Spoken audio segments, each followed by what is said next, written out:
I'm gonna go take my dogs to get groomed real quick, okay? They need to get cleaned up. They need to get a haircut. I'm gonna come back. Can you talk, Quyon? Can you talk? And wait, can y'all talk to Rod while I go? I'll be right back.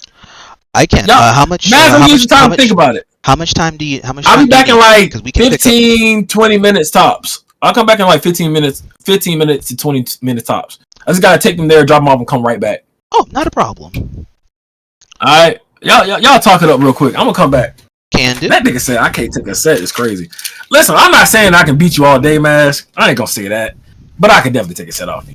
But I never hated Batman. I did a first 100 on this game once. How did you know? As fast as in depth as sets go, how do you have the mental fortitude to endure a first 100? I couldn't answer that.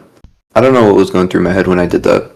I just know that it took 9 hours and we played over 100 games. And I was...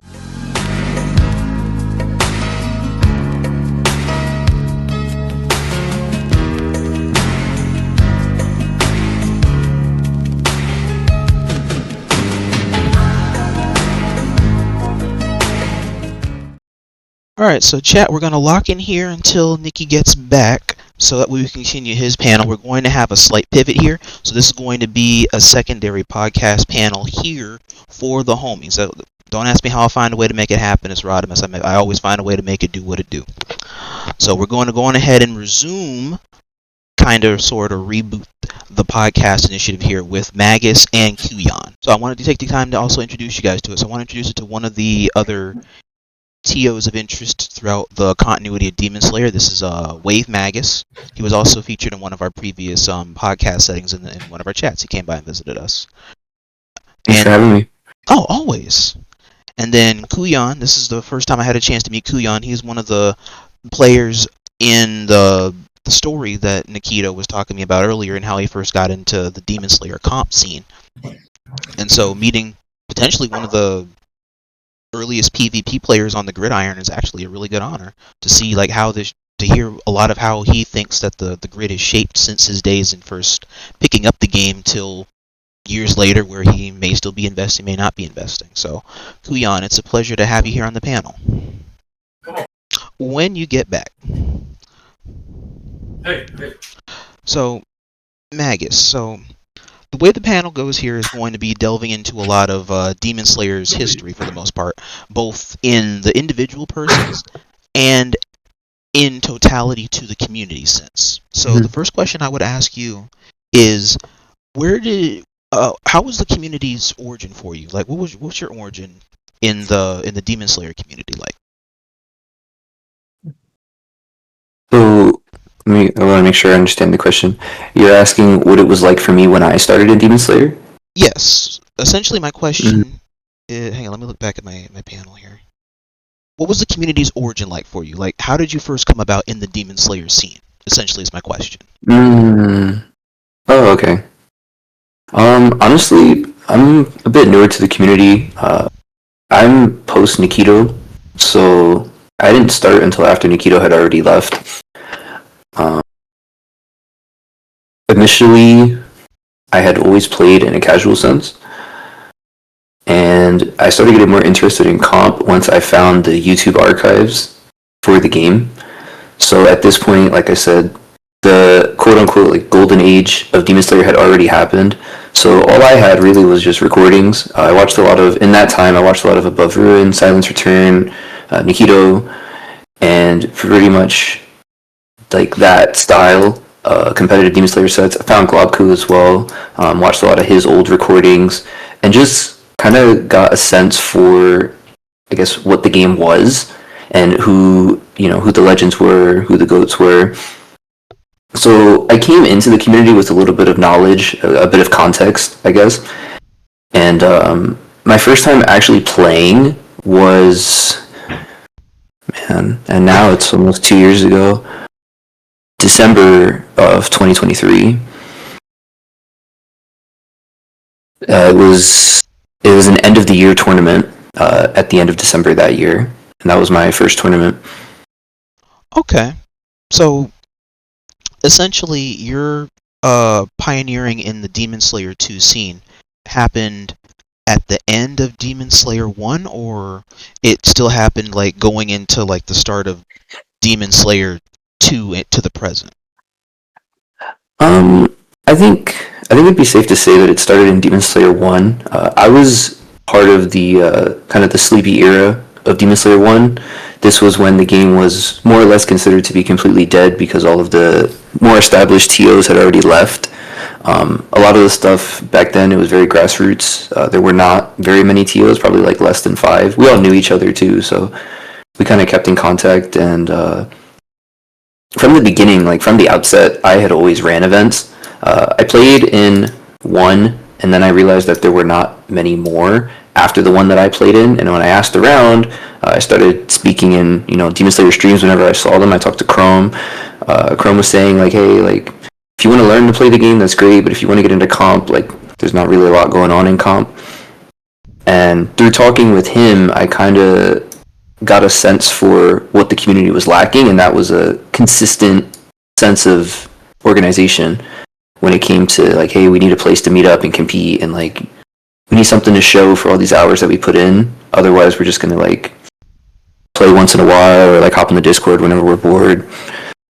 So my initial goal was, I wanted to make a spot, like a regular meetup spot where people could consistently come to play and like get stronger and kind of sort of, I guess, either rekindle or hold on to what was left of the competitive spirit in the game at the time.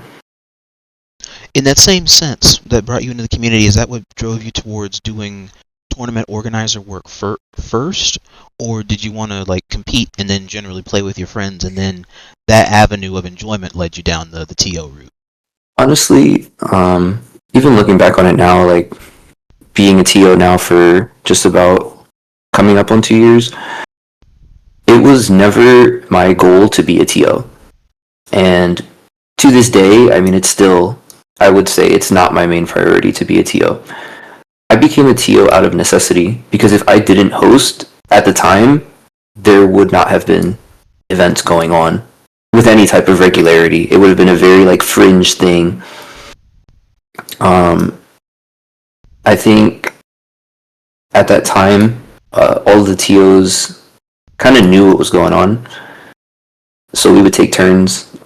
One person would host and another person would host. We had a little bit of a rotation going on at one point in the year. But to this day, I mean, I've never considered myself like a streamer or a TO. I'm a player who streams. That's kind of what it is. Okay. And next question is to go into the state of play with updates and patch notes and DLC kind of changing the sandbox with each release or update to its evolution. What's your opinion on how the state of play is right now for Demon Slayer 2? Because we just exited Raigaku Thunder Boy's era, and now we're entering Zenitsu's era. Honestly, I think in terms of the actual gameplay mechanics, of course, a new character isn't the same as a new meta. It's just a new character in the meta. They kind of get enveloped into the system that's already there, which, as it is right now, it's been the same since day one. So I don't think these new characters are huge changes to the meta. Typically, when a new character is added, it's not like, oh wow, like let's see what this character can do. It's how does this character stack up against the meta? Because, due to the lack of balance patches, due to the lack of kind of interest from the development team, it's if the new character doesn't have certain utility against what's already established, they just don't matter, in my opinion. So I would say that the game itself, overall, it's pretty much the same meta that it's been since like the second week.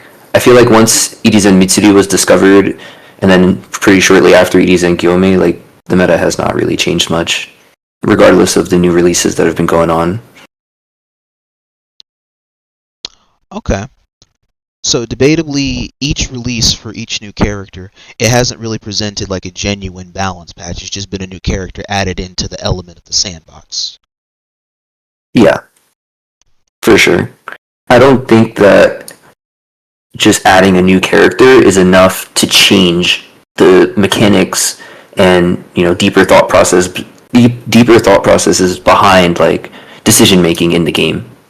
You might have to learn a new matchup, and maybe this character specifically has an advantage over one or two characters in the cast. But overall, that same character, they're still going to heavy attack. They're still going to look for guard pressure setups. They're still going to look for, grab setups. They're still going to want to have ways to get around projectiles. Like all the stuff that's already necessary to like even be relevant in the meta, they're just going to be compared to that. They're not changing or bringing anything new to the game in the sense that it really needs, which is on like a deeper mechanical level. That makes sense. Okay. Do you have anything you want to add to that, my dear Yahiko? Nah. So if I say some stuff, I'm gonna get hated. I welcome those opinions too. I just want to also do those in my Discord. That way I can also help protect you. What I do think is, instead of these arena games, we should get some 2D games. That's just my piece. That's just my saying. I'm gonna leave it at that. Like, a 2D Demon Slayer game do sound peak, but hey, who am I? They thought the Arena Fighter sense was going to be optimal. I thought that was over since Storm 3, but apparently not. And yet Naruto, I don't know, bro. Naruto family has transcended into demon slaying. Yeah, the last good Demon Slayer was 1. Obviously with this talk, they haven't changed anything with the stupid. I forgot what it was. I think it was the push block, or they could just ape your guard or something like that. I honestly forgot why I quit, but no, I think that's what it was. And then I don't know if they fixed the parries. The fucking parries don't work sometimes. No. Like you got ghost parries, and that was never a thing in like Demon Slayer 1. Like I'm keeping a buck. I rarely got ghost parries in Demon Slayer 1, bro. It was just so much. And then you got trash players just good and like thinking they're good because they're gonna care about mechanics, and that was just not the thing in Demon Slayer 1. So. Yeah, the game just died fast for me.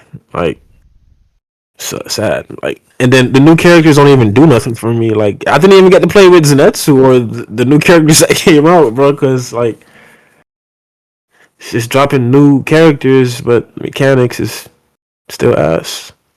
So it's like, Understand. New toys, new stuff, but still bullshit. Yeah. I agree with that too. Personally, I enjoy that the game is 3D. I think, aside from, it's not a big game, but the only other 3D game I've ever seen with any type of competitive spirit is Tekken. Obviously, Demon Slayer's not Tekken, but it is nice. It is nice to have a little bit of 3D. For me, like I like the 3D for the sense of spacing is so much more important in this game. I feel like, and it makes certain things much more entertaining to watch. Personally, like I really enjoy when a player is like pressed up against the corner, but because most stages are round, it's not really a corner, so they're kind of just hugging the wall, and you have a good player that has good offense, and they're just pressing them back, and they're like slow, like you're in the corner, so you have to kind of maneuver, but you're also rotating around the stage and like trying to make space in creative ways. And then there's stuff that gets really cracked, like you sidestep a move at the right time, or the side. And then it's like you dash, like you get a good dash, and you catch them, like. And I've even found tech, like you can do tech with the camera itself, because there are fixed points on the map where the camera rotates, and like there's tech with that in and of itself. What? Yeah, like I said, like I really enjoy the way the game looks when it's played, and I think that's part of the reason is because it's 3D. But I do agree. I feel like if Demon Slayer wanted to make a 2D game, they would cook.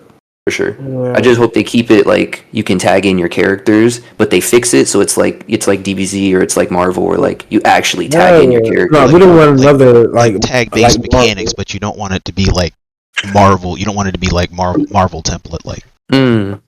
No, you don't want nothing to be like Marvel. I still want it to be a team fighter.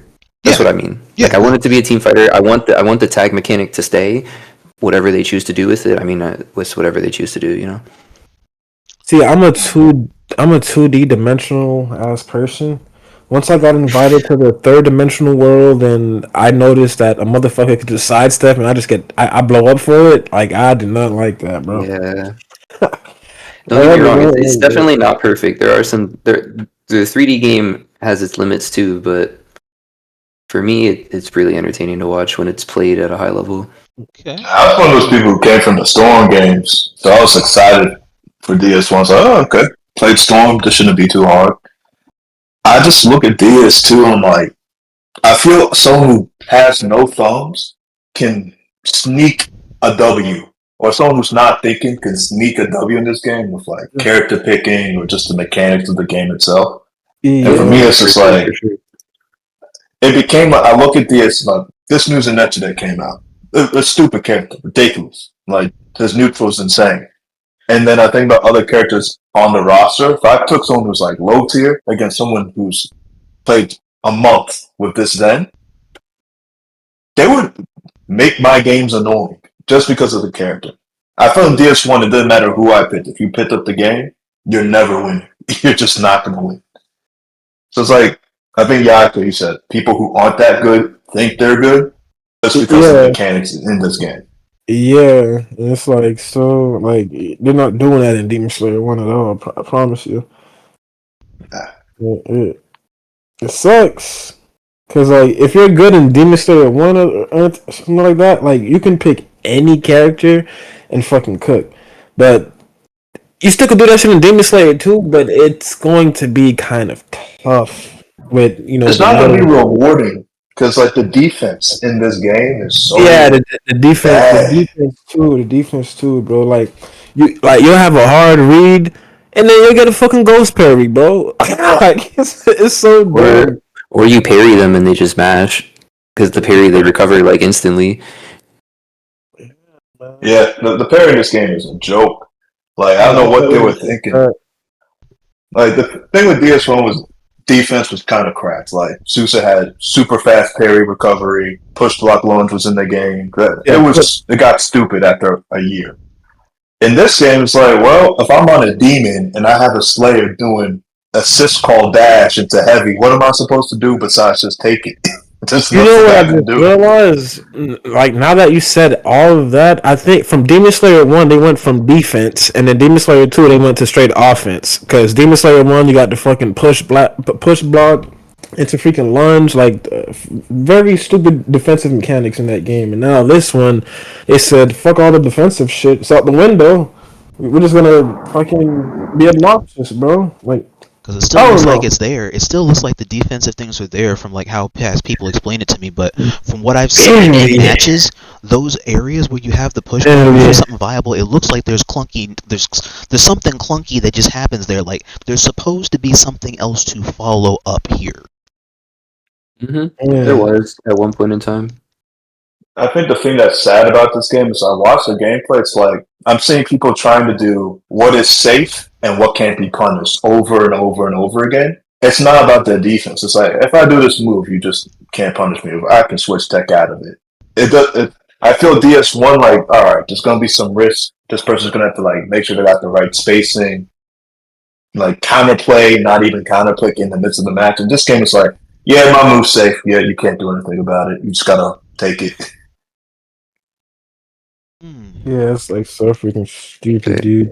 I guess maybe for context, I don't know if you played DS1 Rodimus, but like Demon Slayer 1, you had defensive options in the sense of like obviously push block lunge was everyone's favorite one. It was tough to do. I feel like for newer players, it was kind of like a technical skill thing. But once you learned how to do it, like everybody was using that for sure. Push block parry was really good. Push block parry is still okay in this game, but it's a lot slower than it was. You could do No, I wanted to speak on that one too, because it's been some scenarios I would push block parry, and guess what happens? Push block into a fucking ghost parry. That would never happen in Demon Slayer 1. Never. Never, yeah. bro. Well, that's another thing. I mean, Never. parry is a whole separate issue. I was just trying to tell him about defense in the old game. Yeah, And yeah, another one that was really big in the old game too was heavies. Yeah, Heavies yeah, in the old game, they didn't have like the super dash component. It was literally just like if you've ever played Street Fighter, it was like a focus attack in Street Fighter. Like you would just hold and you had armor and you could cancel it, you could jump or dash out of it. So people would hold the heavy just to save their shield. Like if their shield was weak, they could still heavy attack and like, you know, they had more options to get out of stuff. But in this game, your shield gets eaten up pretty quick. And they took out a lot of the other options, like parries. Like they said, parry's not consistent. Heavy's not really a thing anymore. I mean, you can still do it, but it's like it's risky, more risky than it should be. So, Next question and or analysis is to delve into the introductory level of the gameplay. And so here you can break down the ceiling or the floor before we go to the ceiling. However you feel is the proper way to think about how agreeable the game is to get into, like how easy is it to get involved in Demon Slayer, the video game. First one of the I guess I would have I'm gonna to take a stab at it. I'm gonna start at the floor. I'm not equipped to talk about the 1,000-hour people at the top. At the floor, if you are a straight beginner at DS2 specifically, or just like the whole game. If it's DS2, two beginners are just gonna have fun seeing their favorite anime characters swing swords at each other's faces. If it's like someone who's played the game for a couple months and someone who's new, I feel that person who's new has great options in DS2 that they didn't have in DS1. Like there's training mode, survival modes, there's a story mode that's decent. Like you can pick up the mechanics to become like more than trash, like acceptable. Now, when it gets to people who know what they're doing in DS2, that's when it gets kind of ridiculous. Like then you know, like if I'm on a worse character than you, that's like pretty bad, it's gonna get ugly. If I'm on Kaigaku and I'm playing someone who's on Water Tandro, I can play with one hand, my eyes closed while eating like cereal. It's not gonna matter. So, like I think DS is really great training wheels, but once you know how to ride the bike, you see that some other person's in a Mazda, and then you realize, why am I not driving that same thing? That's what I think. So what you're saying is skill gaps are noticeable. Skill gaps kind of go away once you got like some understanding of this game and understand what's cheesy. Like I think if you're at the tippity top, like Nikito said earlier, like people like him, people who played the game consistently, it really doesn't matter what you pick. They'll find a way. But if you're in that range of the 99%, who you pick as your character can carry you pretty heavily.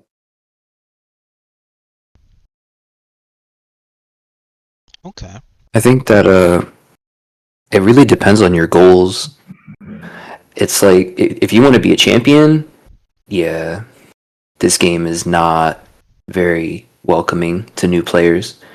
But if you just want to improve and like get to a point where you're satisfied with your gameplay and you can look back on your recordings and be like, damn, like I played really clean. Or, you know, maybe you just want to enjoy or have something to do and like get more involved with the comm and support, then, I mean, this game is very welcoming. There's a lot of great clans, and they take in new people all the time, and they train. Like I've seen people like legit like come on stream and be like, damn, I don't even have the game, and then they get recruited for a clan and they just get good, or they're learning to get good. They improve way quicker than they would on their own. Because another thing about this game is like there's no frame data for this game. Like you can't go and look up, oh, how do I get an advantage in this scenario? Because there's not enough data to be like this exact scenario. Certain matchups have good data. Akaza versus Susa has a ton of data. That's a great matchup to study if you want to get better at that matchup. But like if you're trying to fight, maybe, I don't know, a Gyutaro, like there's not a lot of Gyutaros. Not a lot of really nice Gyutaros that you can consistently go and, you know, learn tech from. So a lot of it is just word of mouth and like talking to people. So I think the comp can help a lot with that. But like I said, if you're looking to be like a champion, if you want to go to Ultimate Burst, if you want to get these top 3, top 2 placements, yeah, this game is brutal. Very, very brutal to new players. Okay. Then Yahiko, any input on this, or are you Gucci?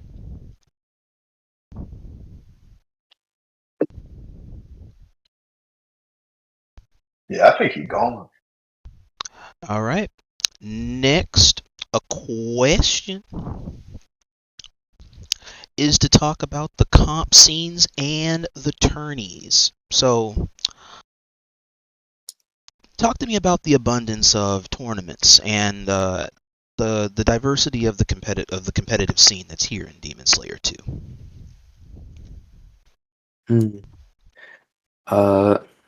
I mean, I might be a little bit biased because I'm at NATO. So I know globally, for all the players in South America and Europe and the players in Japan too, there's not really a lot going on, I would say. I think maybe total for EU tournaments, probably less than 50 events this year. If you're in NA, you're doing pretty good. It's been a great season. I feel like there's a lot of events. Nikito's been doing a lot of NA events. I know Demo's been doing a lot of NA events, like weekly events. Silver's another prominent organizer. Saruman, of course. Like there's a lot of TOs in NA, and there's enough of them that it can be staggered. Like you don't have to feel the pressure to do multiple events. If you can only do one event that month, there's other TOs that will do events. So I think the players have a pretty healthy scene.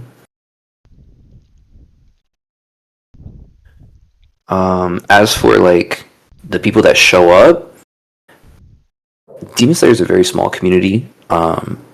You're typically going to get for tournaments. I mean, like you're going to get the same 20, 30 people that show up consistently to tournaments. The regulars, I'd call them.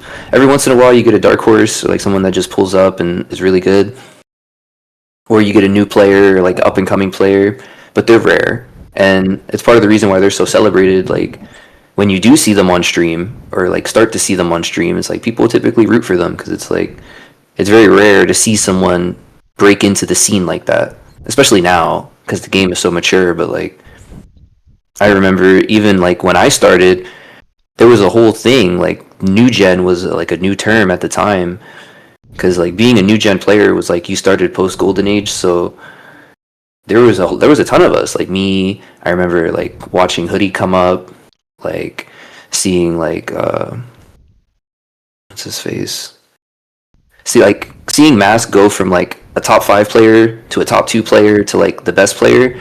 Honestly, a very rewarding experience. I feel like seeing his journey like come up, because in the beginning like people knew Masq, like they knew of Masq, but Masq wasn't like placing consistently. I remember like way back in the beginning, but then towards the tail end of Demon Slayer 2, like him and Numley too. It's kind of sad Numley doesn't really play anymore like that, but like at least I don't get to see him play. But Masq and Numley were running it towards the end of Demon Slayer 1, just like the new gen is basically what it was, and that was the whole thing. But even now, like there are people that came after me that are even newer gen, but we're all still new gen because everything is like there's enough of a gap between the two. I feel like for the introductory season, there's enough of a gap between the release of the first game and the release of the second game for there to be respectfully like 2 different generations of the community now. Yeah, for sure. New generations that grew up in different eras. So like, for example, like Nikito was telling you the story, oh yeah, I was there when Yahaba released, like I was playing Water Tanjiro v Rui, like these crazy matchups. When I started playing, nobody was touching any of those characters. The only characters that you saw when I started, you had to pick. It was like, pick your team. You're either going to play Irizen Nez, you're going to play Akaza, you're going to play Susa. And if you don't play those 3 teams, someone else is going to play those characters, and they're going to crush you, no matter who you play. Because these are the best characters. The meta was already established. And not only was it established, it was entrenched, because there was not an update for this game at that point for almost a year. Mm-hmm. So people were on these teams, like, I believe consistently. they had to be on these teams, because if you weren't, you were gonna have to deal with it, and they were the only things that could counter each other. You had to play one of those three. So I remember like my like learning was, it wasn't like, oh, learn the roster, explore who you like. It was like, if you want to win, you need to learn one of these three teams or study the matchups and know the fringe matchups too, because there were a few. Like for example, like I think Enmu was a fringe matchup. There were not a lot of good Enmu players at the time. That not many left, but Enmu was still a very dangerous character to fight. Oh, okay.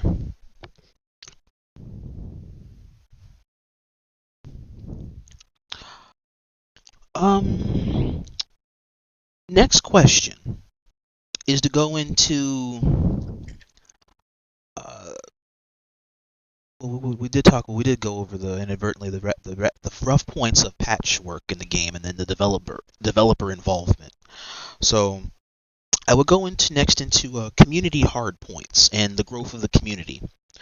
And so, like for example, is like any like hard points in the community that you can think of that defined how close knit the community became, or moving past drama, or moving past not seeing eye to eye on things, that allowed a better sense of camaraderie for the game community.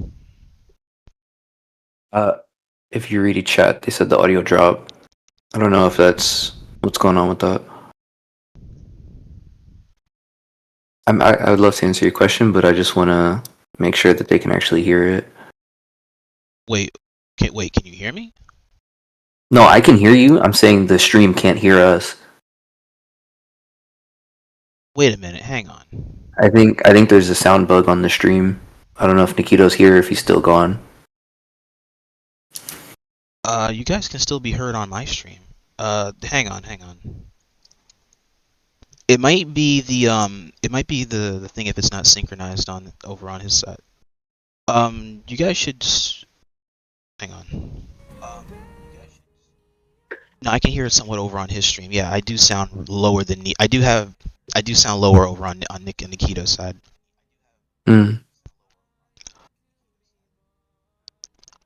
Okay, but to brain work. To reiterate, my question goes into the community hard points and like any like issues or whatnot that happened in the scene that led to better camaraderie over time. I'm super biased on this one. I'm super biased. So yeah, I don't know. You can answer it. Since I was in the community from like game release up until 2022, then I just stopped. So similar when Nikito dropped, I think, maybe later. What I saw was like people got good at the game, felt confident about how good they were, played each other. A lot of money got spread around, and a lot of people's egos got bruised. And I mean, it was funny. Like there were some funny moments that definitely happened. But I think it led to a lot of animosity that got built up over time. When people would lose, they get embarrassed, they'd want to call out someone else if I was better than them. Like, long story short, at some point, the money matches and beef sets actually got kind of toxic, and people started to not like the person they were playing up against. I think it all got better when a lot of the money stuff kind of went away. Some clans that were built on like just wanted to play the game for fun and like competitive in a good way started to be made. Yeah, it just became less toxic as the years went by, but there was definitely a solid period where people were just like throwing money around and throwing insults just as freely. So, okay. Yeah, I can't really say much on that. Like I said, when I started playing, honestly, it was a very sleepy game. There were not a lot of people left. There was not a lot going on. It was a very quiet, chill community. I feel like I wasn't really there for a lot of the beef or the drama.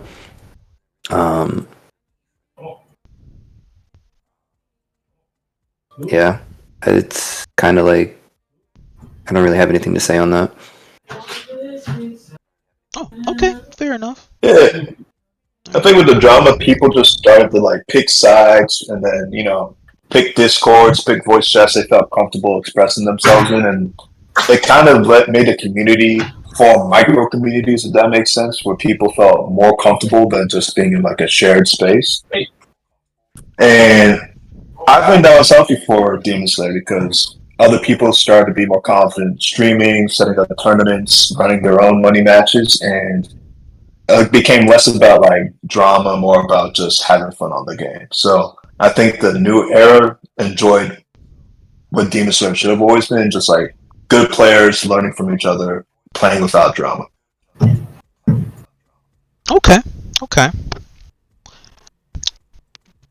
And Yahiko, any added input on this section, or are we Gucci in the hoochie?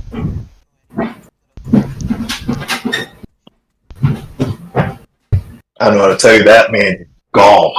Alright, we Gucci in the hoochie. Alright, hang on. Next question is, from what you guys can remember, what was the highest comp presentation in the scene? I'm back. Came back at a good time. We're at the adequate high point here, and then I'm almost done with Magus and Excellence's Into the View, and then we will resume yours. Okay. I think that at least in the time that I've been playing and the time that I've been around, the peak of skill that I got to watch on this game was an event that was held a couple summers back called Blood Moon Brawl.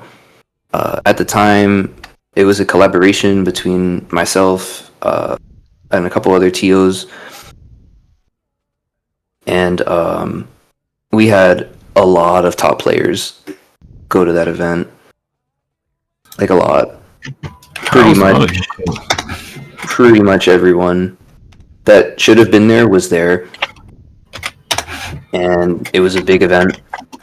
I think, honestly, I feel like it was Silver streamed it, so I think if you go on his channel, you might still be able to find the VOD. If not, it might be on YouTube, but at the time, that was the biggest event that I had ever done. I think it came up to like almost a $1,200 pot. It was like well into the thousands though, for sure.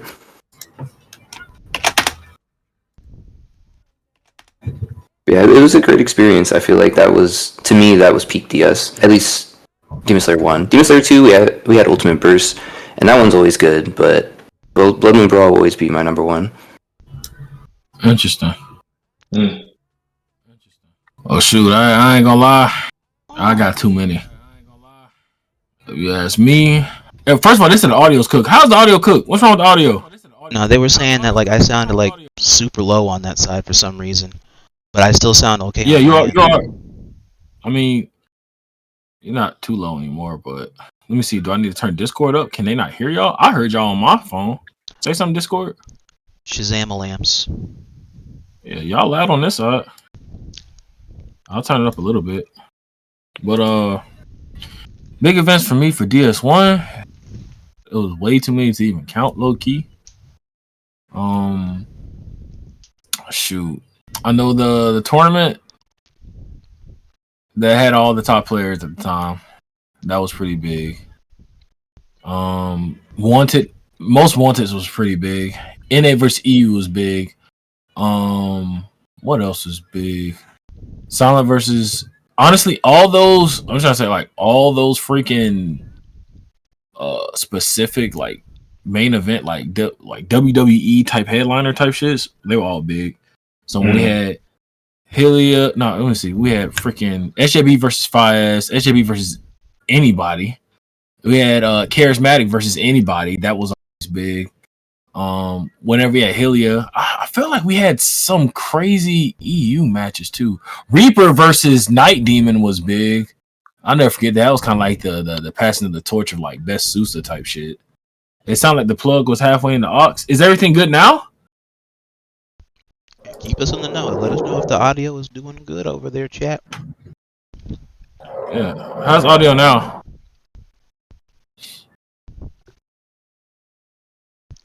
Let me make sure before we keep going. Yeah, it's fine. Okay, cool. Delroy versus Silent. That was super huge. That was Silent versus then it was stuff that was just like not even game related. Just beefs and trash talking moments. Delroy crashing out was always big. It was a lot of funny stuff. And then, as far as DS2, biggest moments was probably the $5,000 tournament for sure. The $1,000 tournaments that we've done, and Ultimate Burst is always big for DS1 and 2. So which one do you think was peak skill? Peak skill? I mean DS1, because DS2 doesn't take as much skill, only because of the lack of defense. And I was listening a lot. Like, this game is not that hard, to be honest. And if you want to be real, if I wanted to like cheese the whole time, like I purposely don't do that cheese, right? But if I wanted to cheese the whole time, I can beat a lot of people. It's not hard to cheat like the garbage cheese. That alone hurts the skill ceiling, right? Mm-hmm. So this is not one of those games where I will be bragging about being the best, me personally. But as far as like DS1, that one you can brag about. You can brag about. So like the SJB, the Hilly, you know what I'm saying, the Ville, the Bruin, Reaper, myself. Who else was in that motherfucker? That was crazy. I mean, I can keep going. Ricky, Maki, and there's some other folks I just won't name, but they know they are. Like, even if I don't fuck with them like that, they still top players, bro. They still legendary. That was a different skill ceiling. Right? Like those players at that time, especially if you was a top player before the dojos, you get more credit from me. If you became a top player after the dojos, it's like, okay. But before the dojos, if you wasn't like that before the dojos, not so much, because you got to give credit more to the people who trained y'all to make y'all great, in my opinion. At least that's the way I look at it. Because where would y'all be if we didn't do dojos? Y'all be some regular ass niggas. I'm not gonna lie, y'all would be some regular ass niggas. Respectfully, of course. Probably upper class masters. You never know. Hey, you know. But I'm glad we made better players. I really do. You know what I'm saying? That's cool. As far as this game, it sucks because I think people let the lack of defense and the bad things of the game hold them back from being better. Right?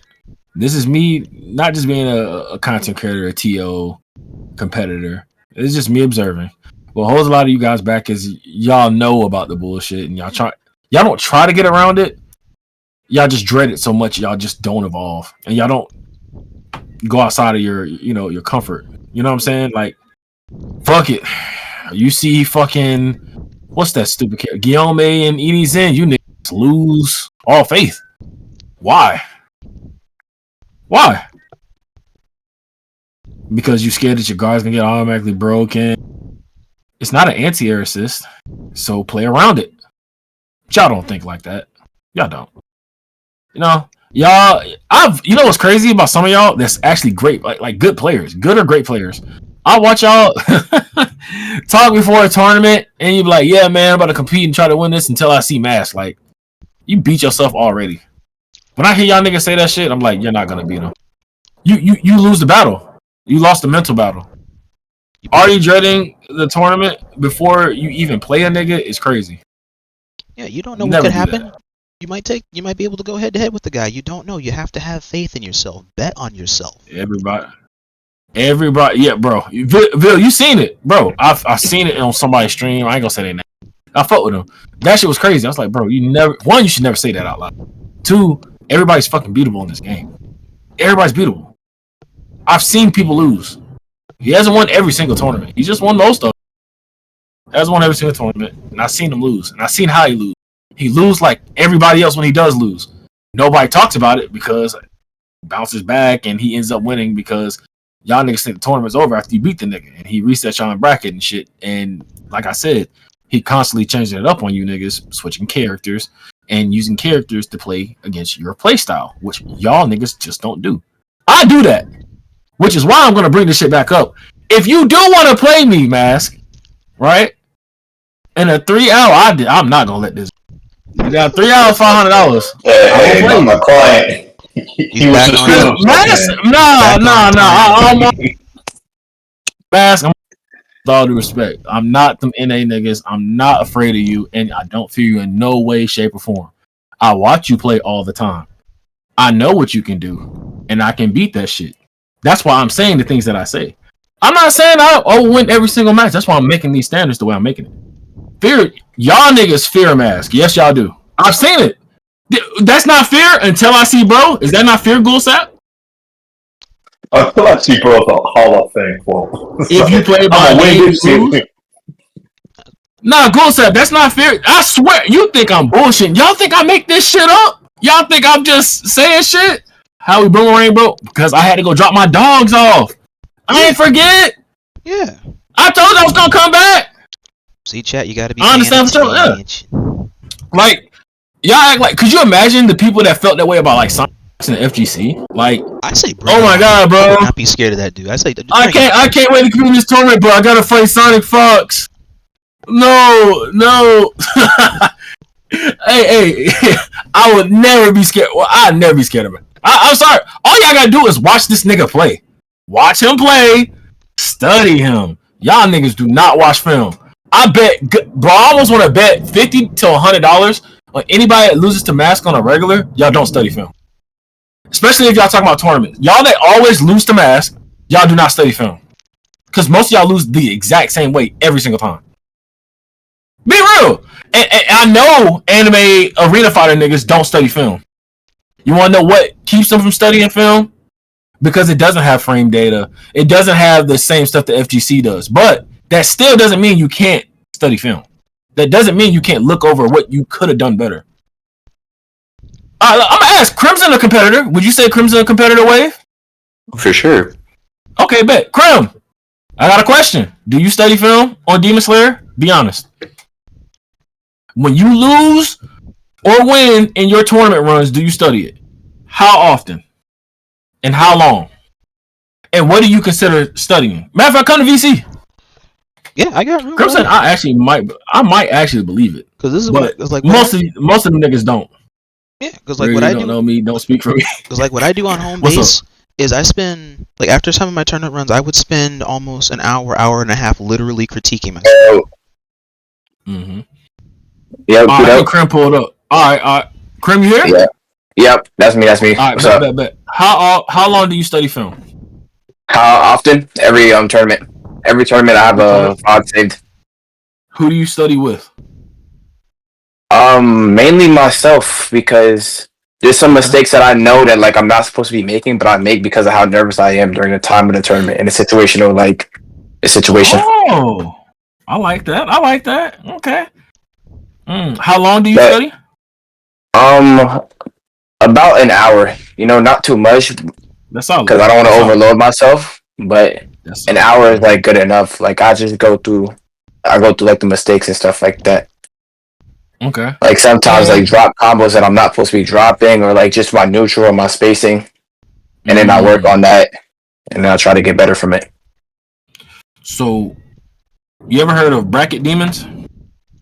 No, I have not heard of bracket demons. So a bracket demon is somebody that you run into and you frequently lose to. That is your bracket demon. You understand? Mm-hmm. Chat, that's double. How often do you study against? How often do you study against your bracket demons? I don't really have any bracket demons, but I do study Masq a lot. What? I was about to say, you don't think Masq is a bracket demon? He wins everything. He should be, technically, by default.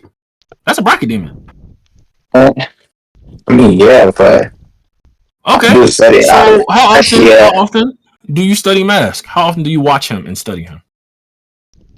I'd say, like, before every tournament, I watch me and him like play against each other, because I've had plenty of matches against him. Okay. Do you see the problems that you have when fighting him? Is it a skill thing? Is it a character thing? What is it? Character thing.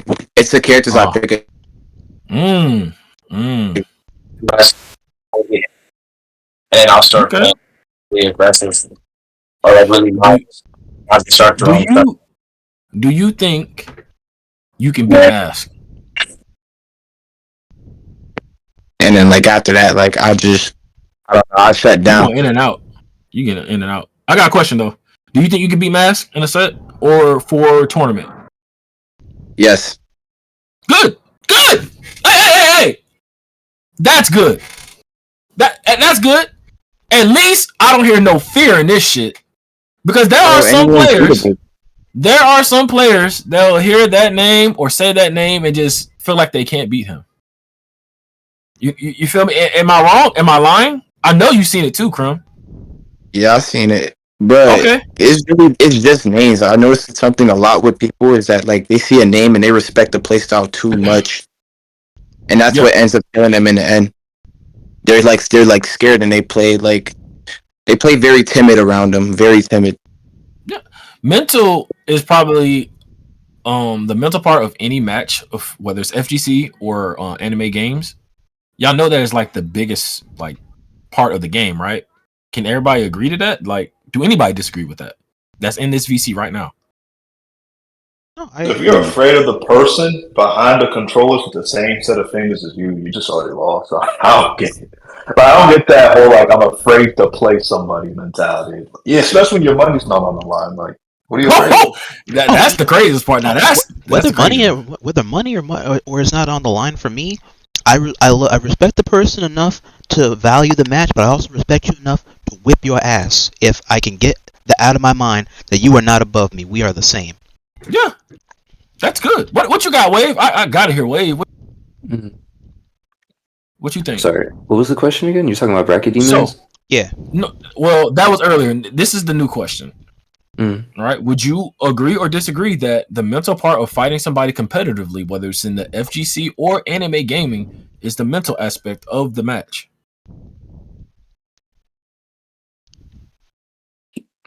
Yeah, I'd agree with that. I think mental and not only mental, but also like your frame of mind going into the match, your ability to focus on what is happening and not what is going to happen or what might happen.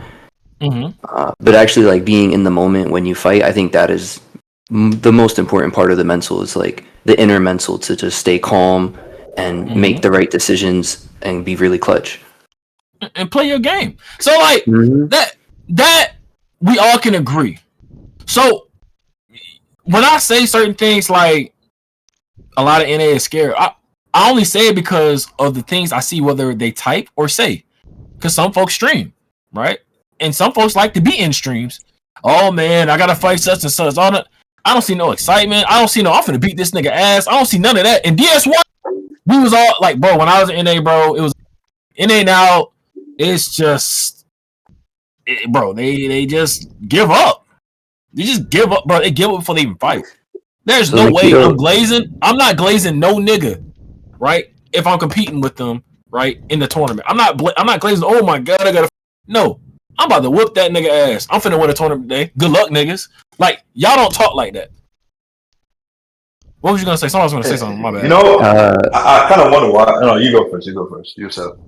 Yeah, I was just gonna bring it up. I think the lack of confidence says a lot about the community as a whole, more so than it does just the way the games are played.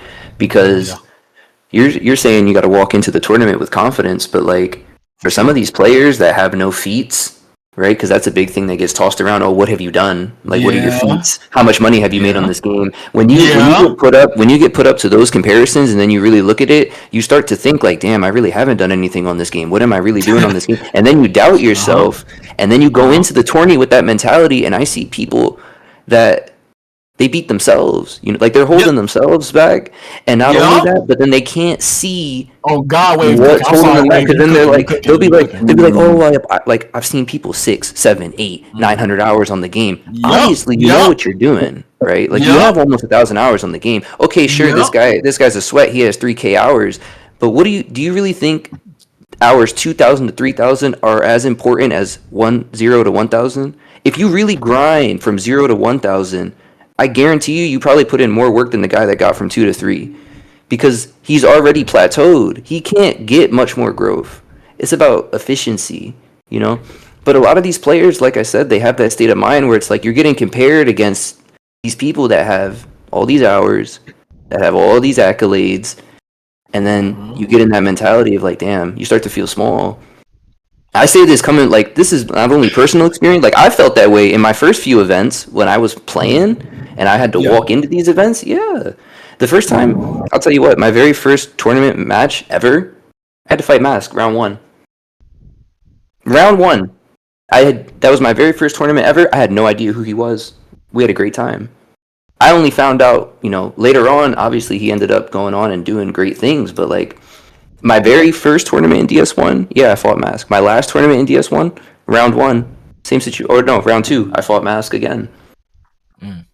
You said something. And even he told me though, like I had that mentality going into it, like damn, I gotta fight him again. Like I always run into this guy in bracket. And we fought, and I thought it was going to be a wipeout. I was like, he's about to pick Sousa. He's about to troll. I'm not going to get nothing. No, it was 2-1. We took it to game 5. And he told me after the fact, he was like, you played really nice. Like, I was genuinely, like, locked in. And I'm just looking at myself like, seriously? Yes. You know why, Wave? And Chaz, I'm going to let you cook in a second. You know why, Wave? Because that nigga is mortal like every fucking body else. Y'all think y'all the only ones with nerves? A lot of y'all just don't got XP. And let me hit on the motherfucking... You hit something that was really good, talking about the accolades. Let me tell you something. As somebody that used to compete that had everything in DS1, you know what that is? That's a tactic that we all love to use to intimidate niggas. It's an intimidating little tactic. You think we don't know that y'all don't got shit? We know y'all ain't got shit. We do our research on y'all before y'all probably do our research on us. And we gonna use any little thing to get an advantage on y'all. So when I say, I won about 10 money matches. I won a couple of tournaments. You ain't win shit. What have you done? You a fucking loser. Second place ain't first, nigga. You just the first to lose. Like, we do shit like that to fuck with you niggas. And the fact y'all be glazing us sometimes because we got all these shits, we love it. We bask in it. Diddy-fied. We love when y'all glazes. We love when y'all think we're God. Think we're unbeatable. We use that, he gonna respect this, watch this. And we do some fuck shit. But when y'all get to the point where everybody is fucking beatable, because listen to me. FGC, anime games included, everybody is beatable. I'm gonna say it one more time. FGC and anime games, everybody is beatable. Nobody's unbeatable, no matter how much they win. Nobody's 100% win rate. Believe it or not, y'all God Masq has not won every tournament. No, he has not. He hasn't won every single set DS2. No, he has not. Masq got knocked in the losers bracket not too long ago. They were like 2-3 tournaments ago. It was crazy too. Everybody thought he was winner's final. He got knocked in the losers bracket. That was the first time it happened in a while too. See, it's possible. But because it doesn't happen frequently, they feel like it's impossible. That doesn't mean it's impossible. This still doesn't take away from the greatness of Masq, but it just shows that anyone can be the best of that day. Of that day, anybody can be number one. That shit constantly changes. You're not gonna be the best forever. If people change their mindsets, first of all, because I've told y'all, I literally gave y'all the answers. I literally told y'all why he's the best NA. I think he's just the best NA. I don't think he's the best in the world. I think there is no best in the world. I think people in their appropriate regions have their best player, and leave it at that. Until people can see each other offline or in the same region, there's no way to really gauge that in any fucking game. The only reason they're able to gauge that in FGC games, because you know why? Because them niggas meet each other offline to determine who's the best in the world. Evo, CEO, all these shits. And you know what I'm saying? Like actual offline events. DS don't got no offline events. So when y'all have these crazy egos like y'all unbeatable, I laugh at you. Ha ha ha. Because it's not true. You're delusional. And you're eating up your own ego. And you have fans, and it's cool. I'm glad some of you guys got fans. I got fans too. I know what it's like. I get glazed too. But don't let that get to your head. I would be a fool to say I'm unbeatable. I'm not. I'm very beatable. Everybody's beatable. No one's beating me in Elden, bro. No one's beating me in FIFA. That's true. That's not possible. That's just not possible. What you gonna say, Chad? I know, Bill, you can't. Yeah. I just find it crazy, like, how are you going to join a tournament and be afraid about who's in the tournament? Like, why'd you sign up in the first place? That mentality I never got. They know the best players are going to join tournament, and there's money involved. Yes, you're going to see that nigga. Beat that nigga. Fuck that nigga. Okay, don't fuck him. But beat that nigga. Like, y'all got to stop that scary shit. You join a tournament thinking you're going to lose if you run into that matchup. That's a waste of your time. Like, if he's better than you, he's better than everyone else you could be, right? So why are you even in the tournament? You know what my mentality is? See, I wish I was NA so bad. I would try to enter. First of all, me personally, I don't know about you NA niggas. I don't know how competitive you niggas is. I don't know how long y'all dicks hang. But I know me, big dick nigga energy. I want to see that nigga every tournament. I hope I see him first round so I can send his ass to losers. That's my mentality. Whether it happens or not, that's fine. If I lose, I'm like, that's okay. I'll see you soon, nigga. And I will still get you eliminated one way or another. Y'all don't got that mentality. Y'all don't got that competitive spirit, bro. I would never be scared. In DS1, never scared of him. Why would I be scared of him in DS2? Because it's a different game? You got an advantage? No. I was not scared of nobody. I wasn't scared of SJB. Wasn't scared of Hilly. Wasn't scared of Charismatic. Why would I be scared of this nigga? I'm just saying, y'all are just scary. Y'all gotta change y'all shit. It not only are scary though. Alright. Y'all definitely gotta continue to get better though. I feel like y'all plateau and y'all are okay with like what is it called? Complacent. Being Complacent too, but what is it called when like everybody's like at the same mediocre? Everybody's okay with being mediocre. And that doesn't mean that y'all not at a high skill. No. Y'all become mediocre when everybody's using the same thing and nobody's elevating but that one nigga in your specific region, i.e. Masq, right? The rest of y'all niggas, Kyrmzon, I give you a credit because you actually do try to be different. You actually try to go outside of the fucking box. And I hope that becomes a contagious trend for the rest of NA. Right? No. I'm not saying there's not NA players. I'm not saying there's not NA players who are not attempting, but they're not doing it at a high level yet. I hope that shit becomes a trend and the rest of these niggas start fucking going outside the box.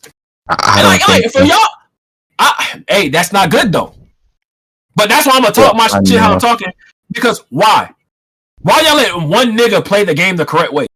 And then y'all think a nigga like me is just gonna be like he's unbeatable because y'all niggas don't do the same thing he's doing? Y'all copy everything else. Y'all copy cheese, but y'all can't copy how this nigga is playing the game?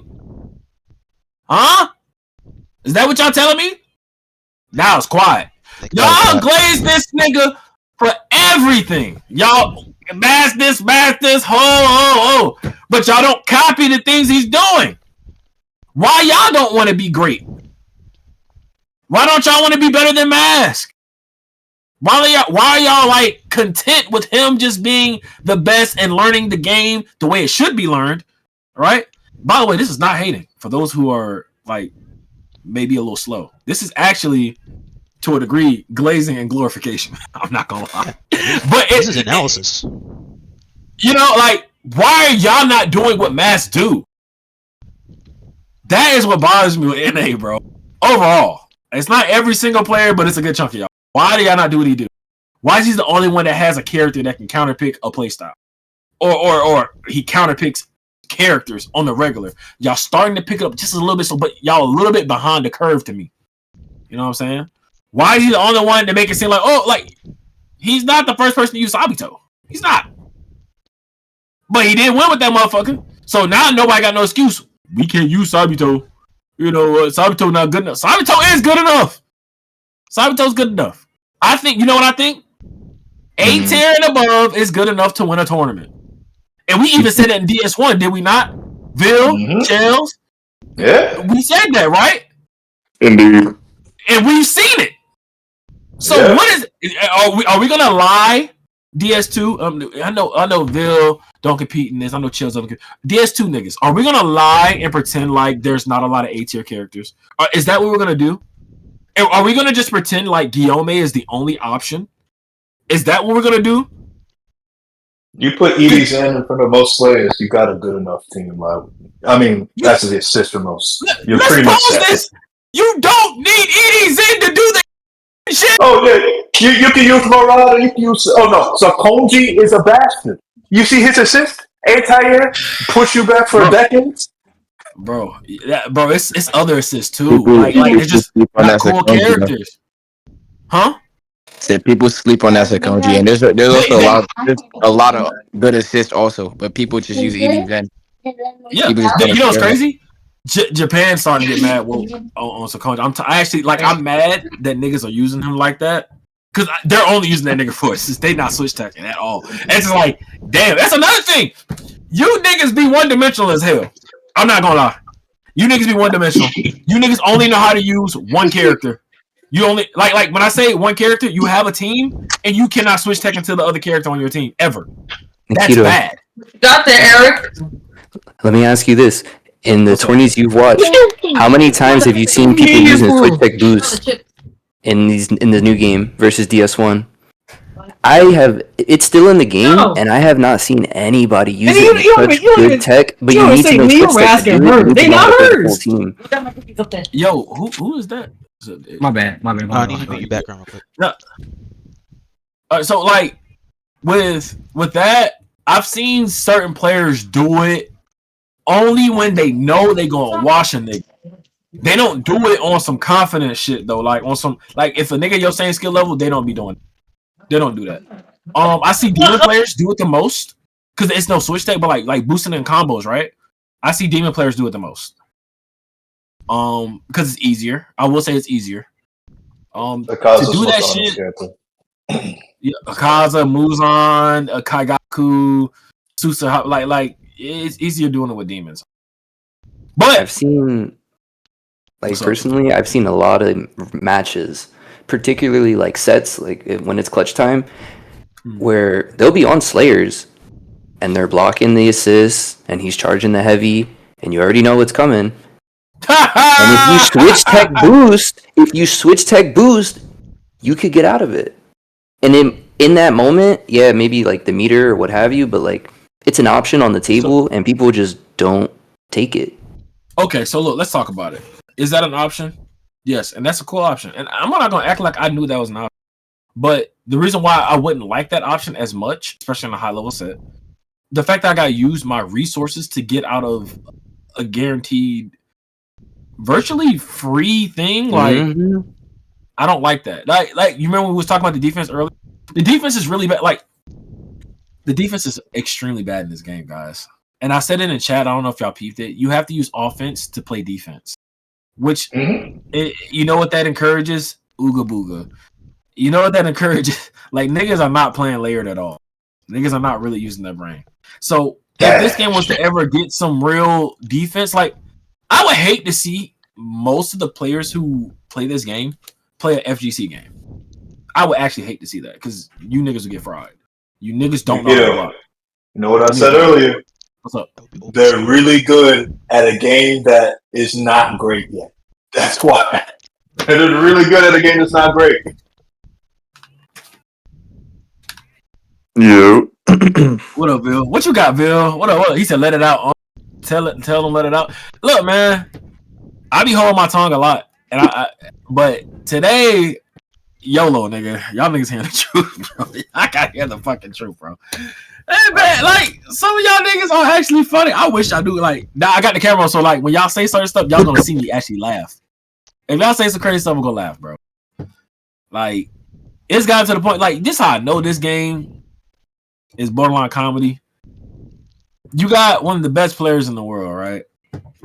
One of the best. Thinking that he can't lose in a set is crazy. Like, I want y'all to understand that. It's like it's beyond arrogance. It's actually like comedy. Like y'all do know anybody on this game, anybody can lose. There's so many variables. So look, let me tell you this: you have glitches, and we don't let games like reset because of a glitch, do we? I've never seen y'all reset games because of a glitch. You have know why they don't. But you know why they don't? It takes up too much time. I don't care if the game bugs. That set should not count. Respectfully, wait. How can you take this seriously as a competitive game if you don't want to use your right to reset the match and make it fair? Wait. You're a TO. You want to look? This gonna. I'm always shaking my head when they say that and they're like, "Oh, I'm just gonna play through it." I'm like, "All right, do you? I can't force you to stop. I mean, I could, but logical. That's what you want to do." You doing that L thing? You being logical. Let me tell you about something. These goddamn these DS players, man. Hey, they dominate this shit, dog. Hold on. Man. You said what? I said I want to interject right there. Interject, bro. Panel's yours. So this is what I think about what you just said. I think that's true. We've seen it happen. People just play through like glitches, like 30 FPS glitch, whatever. But I think I think the big part of that is because they so frequent. It's almost like if you reset the game every time a glitch happens, no matter the category of glitch, like block glitch, can't move, got to dash to get out of it or some shit, right? Or hit the block button. It happens so frequent. I feel like people just be like, I'm gonna just play through it anyway, type shit. Which is a double-edged sword. Because on one end, it's like, damn, you could reset the match, but if it happens again, you got to keep doing it. Take up too much time. On the other end, it's like, the game is just. This is why, like, I feel like people just don't care. Nothing like they expect it at this point. Like they expect the game to be faulty, so they just play through it because the game is not serious. Like I'm gonna keep the buck, bro. Go ahead. That's just what it is. Like, bro, nobody. Like, I'm not gonna say nobody give a fuck, but like, bro, let's be real. This type of shit was not happening like in DS1. Like, you know what I'm saying? Like DS1, whole different ball game, whole different game. That's why, competitively speaking, DS1 is this whole different level. Like DS2, it is nah. Potential. Let me jump in. Potential doesn't make it better. Y'all do understand that, right?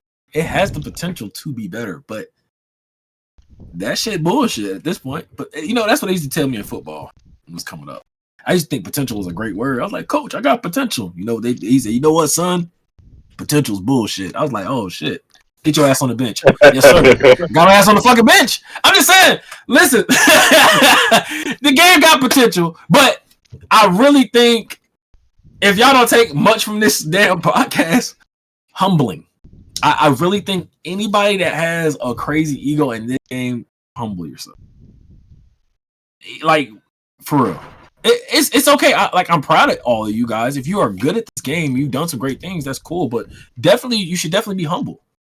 It's not something to, until they fix the game and make it actually like competitive, it's nothing I would be completely proud of right now. There's just too many flaws. Too many competitive flaws. Bro. I agree. I want to see DS2 succeed. I truly do. I don't play the game anymore. I quit like a month ago, right? I don't blame you. I don't blame you. So it's like I don't play the game like at all. Like I'm not even like on some just get on the play rank. Like I haven't touched ranked in about a month and maybe 2 months now, right? The game came out in October, yeah. So I say, bro, especially this game. Like, come on, I'm not gonna lie. Have you noticed that all the top of the top players that were in the first game? I ain't talking about like, you know what I'm saying, like the niggas who came good at the very end of the game. I'm talking about niggas who were dominating the game from beginning to finish when they quit, right? Like then they came back for DS2. All I'm saying, now I'm not saying no names, you know what I'm saying? I'm gonna say this. You gonna know exactly what I'm talking about when I say this, bro. You gonna know exactly what I'm talking about when I say this. There's two things that could happen with there's one thing that's happening with DS2, another thing that's not happening. Number one, if this game ever does get a patch, a lot of y'all getting fraud check. A lot of y'all really not good. I'm gonna just say that. A lot of y'all really not good. And it shows because in DS1 you weren't that good. You weren't scraping no top 8s, no placements, no wins. Like you didn't have none of that. You weren't being nobody or nothing. But that's number one. Number two, okay. I'm noticing a consistent theory. The people who played the game are at the very top, and I'm going to mention SJB when I say this. When SJB played, and I played, and Ruin, Fredo, and like Ren, and all of us were all playing the same, like Sheena, and all, when we were all playing at the same time, it was up in the air who was top one, who was number one in the game. Like Silent, all of us playing, there was no definitive number one. All I'm saying is, when we left the game and SJB stayed, he was undeniable number one. Now I'm just saying the same niggas are playing the game now, and there's still a definitive number one. I'm just saying that player just Masq now. Yeah, that says. So, hey, Bill, even more. I think like the difference was iron sharpened iron.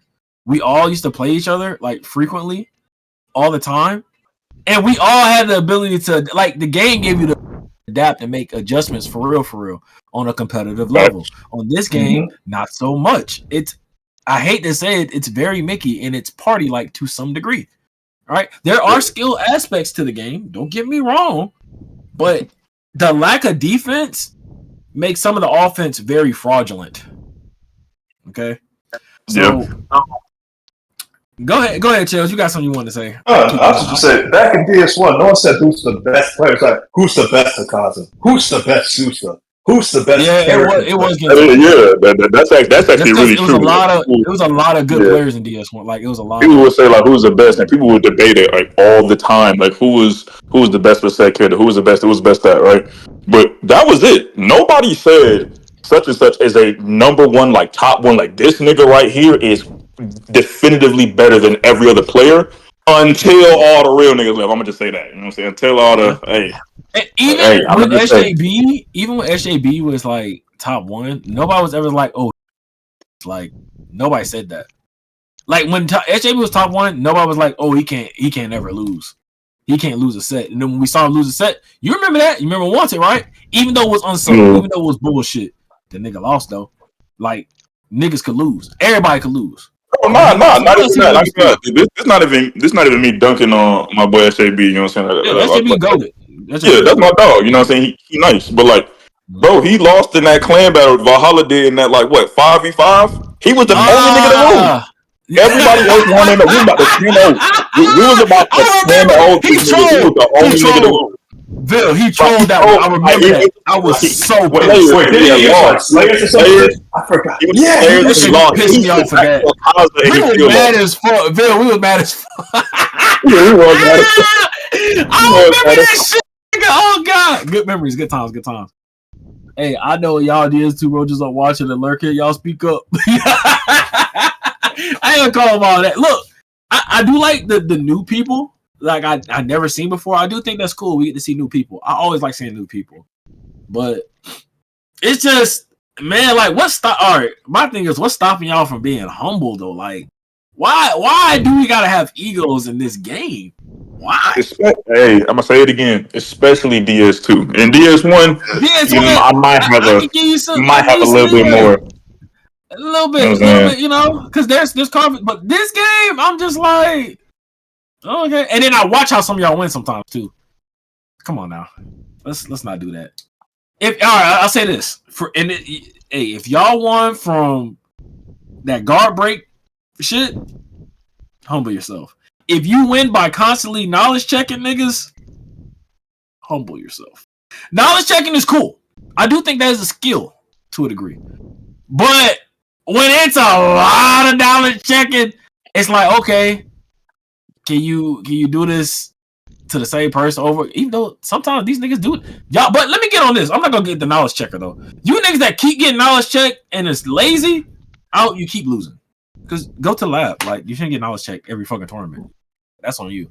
Unless it's a different character, different team. To be fair, sure. DS training is trash. This game doesn't really take care of its like training aspects. So you would literally need another person to lab certain like Sorry, situations. Man, funny as fuck. To be honest, I promise we answered the question. We answered the questions already.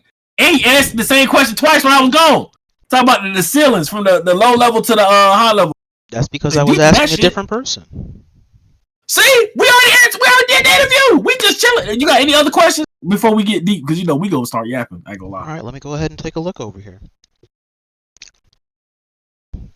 Sorry, man. You so messy. No, you good. You doing great, bro. Because I also want to make sure that we're doing this in order. But gonna make some dinner. Thank you for having me. W Wave. Sorry, stream. Sure. I like it. No more questions and a whole outro. All right, bro. I'm gonna wait for the questions, bro. What up, Ghetto Patrick Starr? I said ghetto. Crazy. All right, we've been listening to Tim this whole time. What you got? What do you think competitors overlook, or what do you think is like an unspoken rule in the Demon Slayer experience? Okay? Ask that question one more again.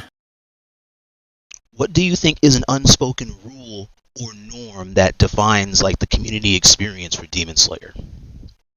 Unspoken rule or norm? Yes.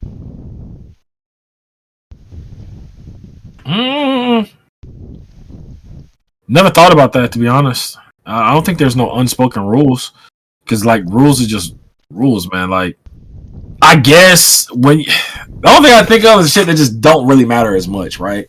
Like you playing rank and you see a nigga like staying still for so long, it's common courtesy to like wait that, try to wait it out, and they'll let you know when they're there.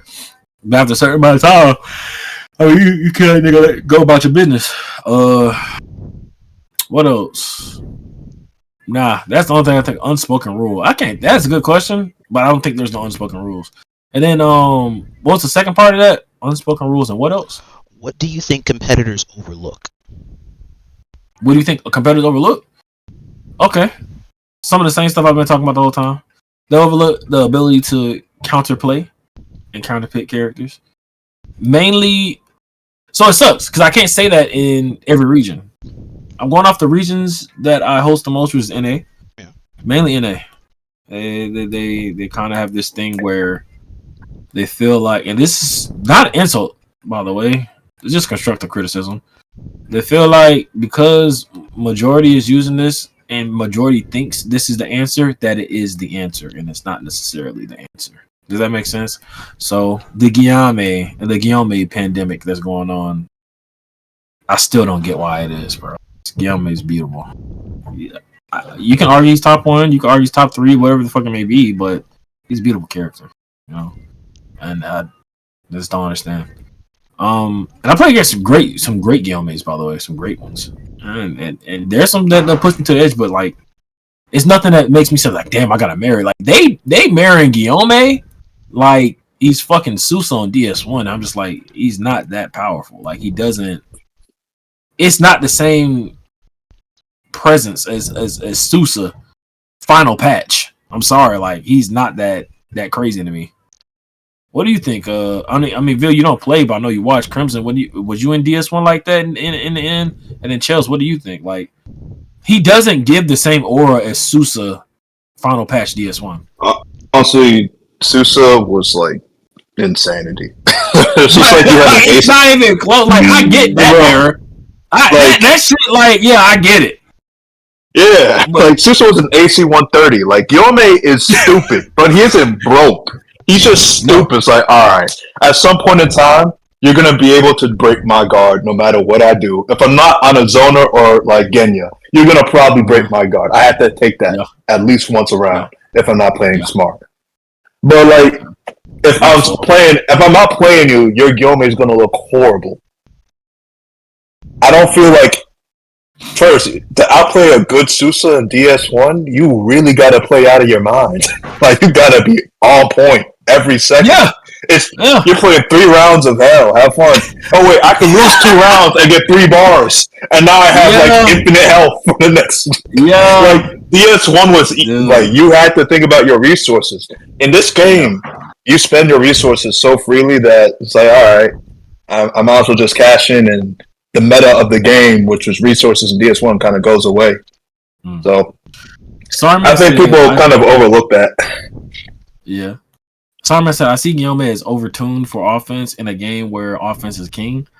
I mean, that's cool, but like, I really think that I think he's strong. Don't get me wrong, but I do think people would take the approach of fighting Guillaume just completely wrong. They would rather not get grabbed and get hit by a full combo, or round start. Most Guillaumes do what?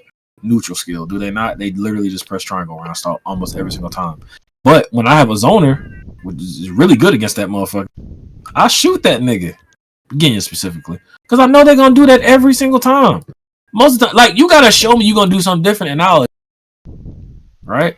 And then, motherfucking, what's his name? Kaigaku. If I know that the Guillaume does basic Guillaume shit, I'm going to round start demon tilt skill. Like, I have certain ways I play against certain characters, bro. You know what I'm saying? And then play styles. I just feel like there's characters to counter pick, not just Guillaume. And I'm not gonna say counter pick completely because counter pick is kind of strong because a lot of people don't think it's a counter pick just because it's an easier time. Okay, fine, but can counter play some of the things that a lot of these Guillaumes like to do. I'll say that in confidence. It's crazy. I don't think he's the biggest problem in the game. That's the funny thing. Like, I'm glad y'all niggas not as woke yet, but Muichiro is worse than him. That is the dumbest character. That's one of the dumbest characters in the game. I say kind of stupid too. Gyoko's kind of stupid. But Muichiro, I'm not gonna lie. Yahiko low key a fraud, bro. He not that. He a fraud? You don't think he kind of carries niggas though? Like, I'm not, bro. Gyoko's a scrub killer.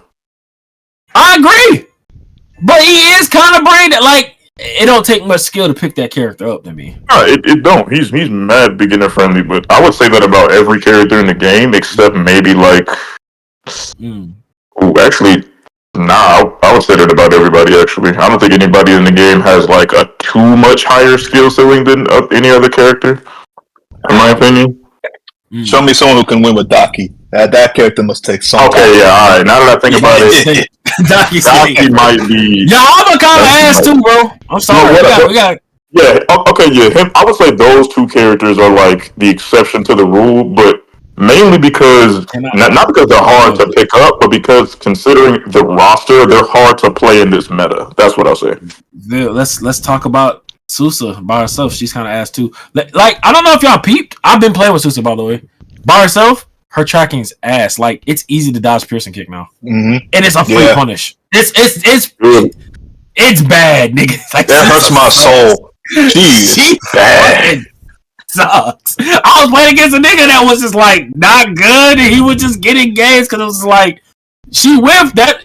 You got level 2-3 of speed. She whiffed. They don't even jump no more, nigga. They sidestep, dodge that shit. Like circle on the ground, tilt circle, dodge it, and she's cooked, misdirected. I don't know if y'all also peeped. I think they buffed misdirection on this game, but the sidestep shit, like with the ground sidestep, I think that's actually really good on this game. But people don't use it as much because they're scared. But it causes a lot of misdirection on moves that have range. That sidestep shit is really good. But it's good for resets too. See, look at that. Yeah. That's just powerful. Just powerful. So, as far as characters, I'm trying to think characters that just fucking stink, bro. Makomo, she's still kind of mid. But I can't call it trash because she got level 3 speed, right? Water Tanjiro is just like yes you can, bro. Look at Shinobu, level 3 speed, trash. I don't mean nothing. I don't know. Shinobu with Obanai is kind of cracked. I'm not gonna lie, bro. That should not be in no like. You know what I'm saying? Like, who is not beating? That should not be in no meta. I can't lie. Unless the nigga playing meta is trash, like 10 times out of 10, or 9 times out of 10, let me say. You want me to be real? You want to be real? This might be hot take, and that's okay. Y'all can grill me if you want to. I think it depends on the player because if they know what they're doing with that team, it's guard break galore. Like it's just like I've seen it, but. It's not a lot of diversity. I'm sorry, y'all just don't got that, bro. I've seen the shit. I've seen it. It's crazy. You have to use a boost to get out of it. See, I would agree. Right?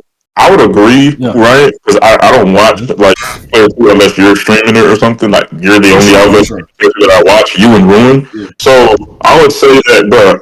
I'm not gonna lie though, bro. Because I know this game ain't had no patch. I would have heard about it if it had a patch. So I'm not even gonna ask did anything get changed.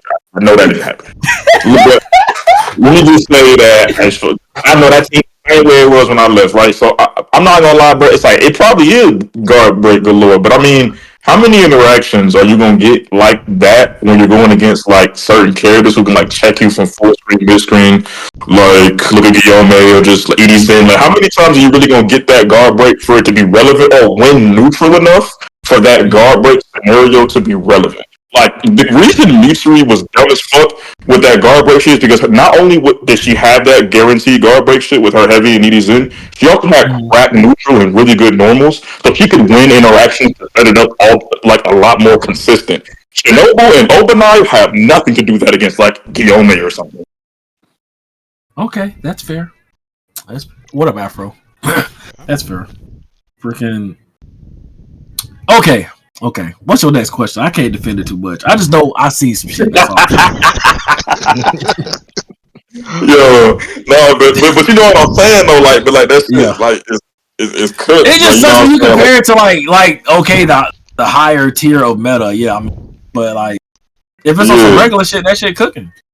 Bro, that's shit probably square killer. Like niggas who don't know how to deal with like Shinobu speed or just heard like heavy whatever. Like that shit probably a square killer. Okay. Guard break galore to mid damage without poison or good damage with poison. I mean, okay. So, next question. What's the next question before we get too carried on? You so funny, dude. All right, last question, because everything else we kind of dipsy doodled around in it. Last one? And deviled on each one. Yeah, each individual story actually was hit off a lot of my bulletins as we went along. I just label them differently when I actually do the VOD review. Oh, that's fine. All right, last question. Are Demon Slayer character specialists, few as they may be, are they seen as pioneer players or representatives in the game community? Demon Slayer specialists? What you mean by that? Character specialists, not Elaborate. those that are versatile, Character but those that specialists. specialize in a character. Are they Oh. seen as pioneers for this character archetype or representatives to it? Or is that not really an existing thing in our current timeline? And DS1 piercing kick nooch. I think I don't know what that is, but that that's sounds very, very bad. He's so funny. Alright, pioneers for character specialists. The only person I can think of is like Artemis with Rui, but like he's come to like the realization being a character specialist is kind of pointless in this game. If you want to be 100%, this game is not meant to be a character specialist. Not in my opinion. I think in order to be the best of the best in this game, you have to have archetypes, like all of them. So like you gotta have a zoning character, you gotta have a pressure team, you gotta have a damage team, you gotta have a zoning team, you gotta have everything. You know what I'm saying? Like you gotta have a mix character, you gotta have some of everything. You know what I'm saying? You need something to be able to combat something that's powerful, that you might get overwhelmed. Some matchups are tougher than others, right? So you're gonna need something to make it easier to fight. Me personally, I'm gonna tell you the characters I main. I main a Yushiro if I want to go against a person using Slayer team that's just cheesing. Like that's one of my options against Slayer cheese. I main Rui. He can stop a lot of Slayer cheese and he can beat people. He's just great. He's layered. I can zone. I can do what I want. I get good damage. I got a good grab. Slow, but that's cool. I control the tempo and I like that. I got Genya, as y'all know, won tournaments with that. I can zone. I can do Slayer pressure. If I really wanted to, I can do Slayer cheese, but I don't do that because I'm too good of a player to do that trash shit. And then with Sakonji, and I know how to use Sakonji. I know how to recess with my traps and play mind games. Good damage. You know what I'm saying? Like he's a tanky character. Muzan, I know how to use Muzan. I can skip neutral. I can keep pressure. I can play mind games. I can do full screen heavies. I can do all these type of dumb shits with all my characters that I use. I can do something dumb with them. Kaigaku, invincible armor, cancelable DP. That's all I gotta say. Guard skill. You feel me? I can do almost anything with that character if I want to. He doesn't have he doesn't have zoning for real, but he has moves that has some distance. I can switch it up. I can like play mind games. I don't do a lot of grabs with him, but like I can keep pressure, level 2 speed. And then who else do I use? Like I'm trying to think. If I want to, I can use Tsuchiya. It's just not fun. It's not fun to use because the way you gotta. I don't like that I have to touch a person 4 times essentially to win. I don't like that. And then you have to do in order to do maximize damage with Tsuchiya, like optimal shit.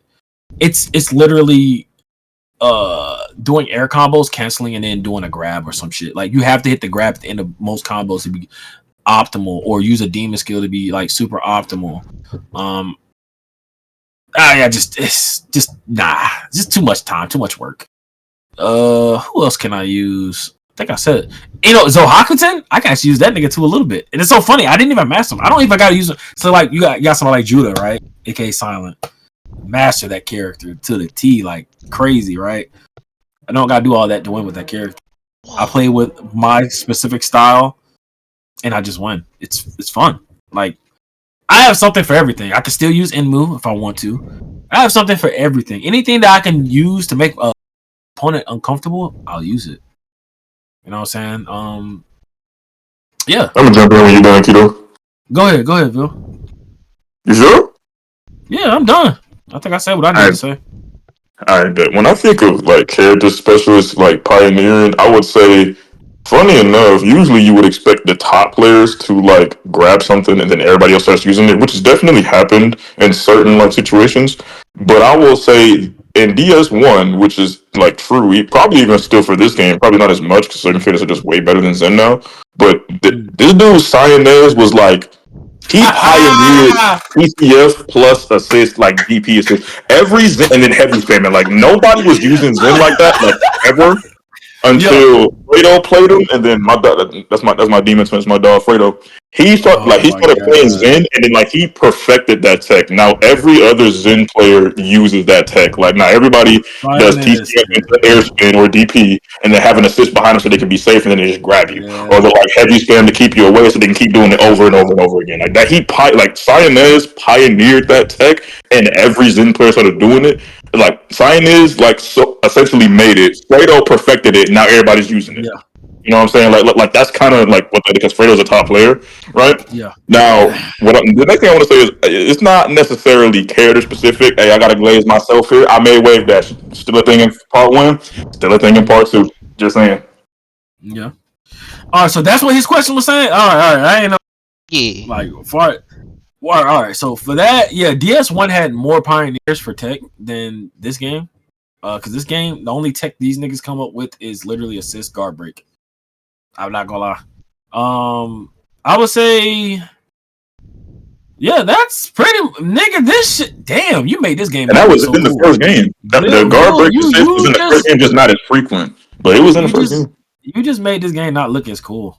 I ain't gonna lie, like, cause like we think about resets. You know, you got the Inmu Masters. You know what I'm saying? They showed that the reset shits was cool. Then you got the Sabito shit, you know what I'm saying? The Sabito guard break shit that's not even cool anymore because everybody can do Sabito guard break now. You got Yabe had his own little resets and stuff that he could do. Sousa had some nice resets. I'm trying to think signature stuff from certain characters, signature zoning styles too. One ball check, that was another thing. That was a signature thing. And then one arrow check, vice versa. So like niggas do that now in this game too, to this day. I'm trying to think, what is tech in this game? I mean, what Muzan? I guess he has some signature tech. I mean, skill on guard dash. I don't fucking know. What you got? I think, and I'm sorry to cut you off, but like I think. No, you good.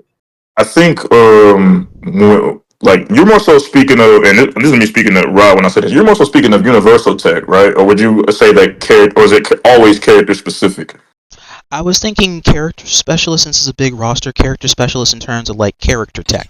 That way it allows the enrichment of usage of different characters because there's someone that showed the way of what to do for this character. Okay, yeah, so similar to what I was saying about like Cyanez and how he uses input to 50. Yeah, okay. That is correct. You got the feel of it. I don't, yeah. You got it. One finger check is true. My mid combo boosts are gone because boost nerf. That's tough.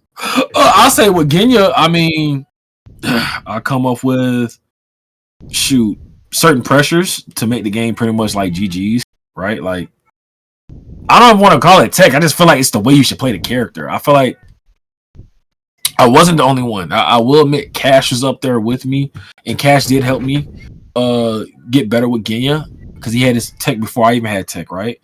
But as I learned the character more, hey bro, I know guaranteed damn near guard breaks. I know how to bait ultimates now. Like baiting ultimates with Genya and then doing AP and hitting them out of their fucking ults. Yeah, I do that for fun. I want to do that. You know what I'm saying?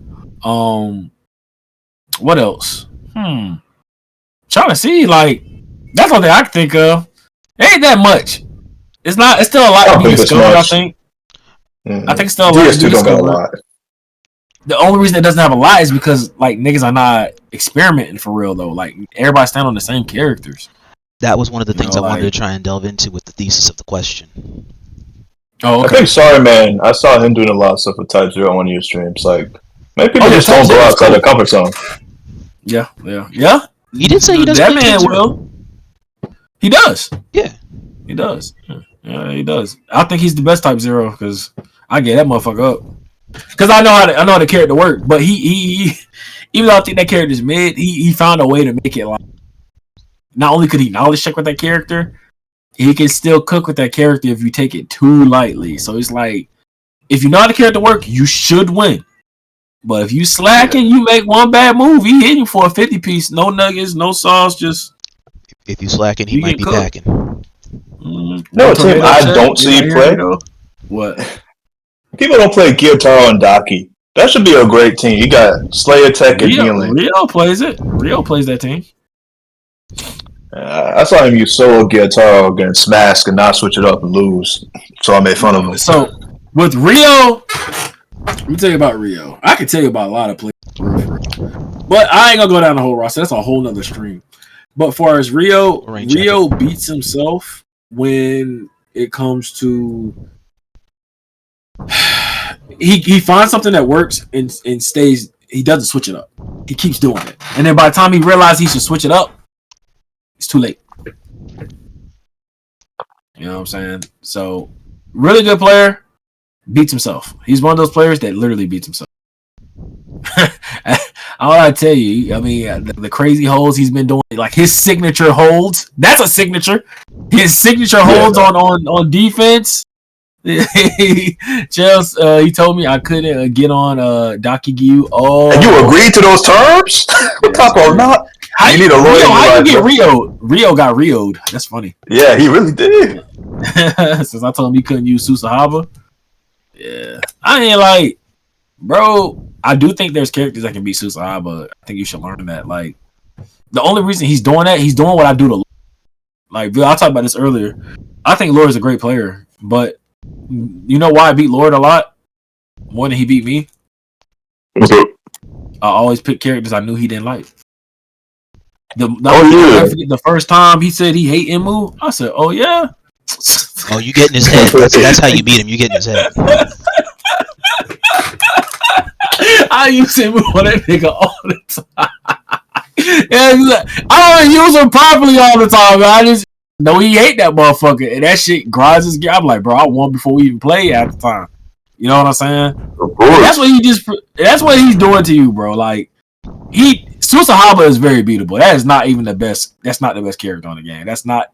I don't think that shit's top 3. I don't think it's top 5. I don't know. I don't think it is. I think there's way better characters than Susahaba. What's up? Have you touched on this news and Netsu that dropped? Yeah, I think you would lie. He's interesting. I think he cooked that fucking team, but I think he's interesting. I think he's interesting. I think Kagaku is better. I got a big prediction. I think that's a Netsu. Give it time. Give people enough time to just realize all his silly tech. They're gonna say we need to ban him from tournaments. It's not fun playing against it. He does the same thing as EDZ and this, right? Does the same thing. Does the exact same thing. It just looks different. Longer. Yeah, it just looks fucking different. Same block stun. So it's like I do think you could use him more on point than EDZ, but they're not gonna do that. His damage scaling is a little bad. Plus, it's harder to parry. Yeah. So it's like, I don't know, man. But they're not going to do that. They're going to stay comfortable. I know how specifically NA, I know how they think at this point. They like being comfortable. They don't like going outside the box. But when they start doing that, it ain't going to be some shit. They got the talent. The talent's there. Yeah, it was literally their last generation. It's just once it passed the baton to this generation, we went down, not up. Respectfully speaking, I don't want to say it went down. I just think maybe that's a fair. You can say it went down. I think it's just staying plateaued. It plateaued, and only one nigga is doing it. You know, it pivoted. It didn't go higher. But I just don't think people are competitive as much anymore. Like even like a day to day, like hey, let's have a random money match. Let's have this or that. People aren't doing that in this game. It's more like, let's join the tournament and hope I don't hit that person in bracket and get money for placing in 5th. Like, I understand that, but that's another topic. Fair enough. Alright, well, that does answer my entire panel. So, Nikki, I thank you for taking the chance with that one, and to all the guests that I was able to have through here and through the stream here and the journey of the Nikito experience. So Villain and Quyon, Excellence, Kyrmzon, if you're out there, I appreciate you coming through. Yahiko, I know you was not here, but you're still here in spirit, and I thank you for pulling through. And Wave Magus, I appreciate getting a chance to sit and talk with you for the first time. If any of you guys want to have your own segment and also delve further into the Demon Slayer continuity, we can definitely have one. Just hit me up, let me know when, and can make myself as available as I can. I'd love to hear all you guys' thoughts on the game that you love and the experience that's still yet to be delved into here from so many different experiences on different levels of the game. It was a pleasure. Once again, thank you, Kels, Wave, Yahiko, Rod. Once again, this is pretty dope. I've been waiting to do this for a minute. Glad I was able to. Krim, thank you for pulling up. Everybody that pulled up, thank y'all. It's all love. It's all love. Once again, I have no hate. I just want everybody to be better, bro. As you know, it's hard to be better. I admit, because of balancing, but y'all don't have to play certain. Right? I'm gonna continue to put bans in them shits when I do tournaments, but at the same time, do it not just because it's banned, but do it because it's gonna make you a better. And if you're able to apply certain things to make you better in this game, it can probably be applied to other fighting games too. Believe it or not, Demon Slayer is not end all be all, and y'all should probably learn some other fighting games too. Trust me. All right, break them bad habits. That's all I gotta say. I appreciate y'all pulling up, man. It was good. This is the first time I did in a minute, so this was cool. Able to chill, talk. You know, get to see y'all. See me as much as y'all can, man. Life is precious. Okay. Last thing I'm gonna say before I fucking end. To everybody you love them. Be great. Take chances. Don't be scared. Fear no one. All right. Do as much good as you can while you're still on this planet. And with that being said, I'm out. Anybody wants to raid? I mean, hey, Nikito. What's up? You know how to do that? Yeah. I gotta wait. Okay, hold on. Wait, what's up? Thank you for reminding me. I actually almost forgot. Well, we got yap for a little bit. All right, let's yap a little bit longer. Y'all can talk about anything. Where is? Oh shit! Is there a timer? No. Go for it. What we going into? Shoot, we can talk about anything. I wanna hold on. Rod, I want to hear your take. Have you played these games, right? Or are you just like interested in the games? I'm interested in trying to delve into Demon Slayer 2 at some point and seeing what it looks like. I picked up Demon Slayer 2 and I picked up Nin Impact when it was on sale. It was an alright $30 to delve into. Ooh. So I'm gonna gradually just take a look at it from what I've been doing, because so far in delving into the community and the journey and hearing so many people's stories and watching these events, it's the first time in a while that I've been really hooked on watching tournaments for a game that I didn't want to be a part of, but I want to keep watching it. And then I kept looking at the controls and the way it looks. It's like, wait a minute, this looks doable. If I have a Xenoverse mindset going into this, I think I could be okay. And then just stick to Noosh. And so I wanted to say, you know what? I might try and pick this up if Black Friday does good on me. And it did good. Everything was across the board on sale. So it's like, you know what? Fuck it. Let's try it. Let's make this a 2026 roadmap. It's cool what you're doing. Because I think Demon Slayer, of all the random gaming communities I've entered and left, is a very interesting one. How it changed, how the community changed, and I feel everyone in this call had like their own part to play in how the community developed. It's pretty interesting. And the beauty of it is that dozens of people that I have met in this community, I have literally met, fought, worked, collabed with in other continuities in my FGC journey. It's amazing, like how many people that I've seen, even in the chat today, that I haven't seen in a minute, either since like since Melty Blood, or since my early Fighters career, or my Blaze Blue tag work, or some of my stuff in uni, or the brief time I've been over in Grand Blue. Like, it's just beautiful seeing so many people again. And everybody here is for the Demon Slayer community. I was like, okay, maybe this was destiny that I took an interest into this. Yeah, man. Yeah, I think it's pretty. I had no idea. Like back in 2021, like I didn't give a crap about fighting games. I did not care. I was like, oh yeah, CC2 made another game. I'll check it out. Pandemic. Why not? And yeah, one little domino fell, and many other fell after that. Mm-hmm. Yeah, I met a lot of good people doing this shit. Competitive, sweaty. Yep. And like, if I do get into it, I'm actually curious. It was the only game where I was like not looking forward to fighting the sweats after a while and still investing, and then I'm losing to bullshit more than I'm actually losing to just getting my ass whooped, and I'm catching ass whooping either way. Was just BB tag. Here, to some degree, I actually want to test myself against some of the higher ups to see what it is that they got and what it is that I can do. I like that. This is the best place for that, though. If you're talking about Demon Slayer, for sure, it's one of the best places. It's definitely one of the best. Yeah, and I feel like there's a nice nurturing aspect to it here, so people can really try. Once I settle on a character that I may like, or some characters, then I think some people can probably try to help me. Just wait for that new Akaza. I feel they're gonna make him God. The better. Well, for now, I want to take a look at the base roster. Well, at least look at the roster story if they have like a rotate. How does the story work exactly? Like, did you get a chance to try out different characters as the story goes on? I think so. Yeah, like some of the main cast, like the good guys, you'll get to play as them. Yeah. But you don't get to play the bad guys. Yeah, it ain't that woke yet. Bro, I would play a console like, all right, mission: eliminate 100 Slayers. Let's do it. All right, I'm ready for this. Okay.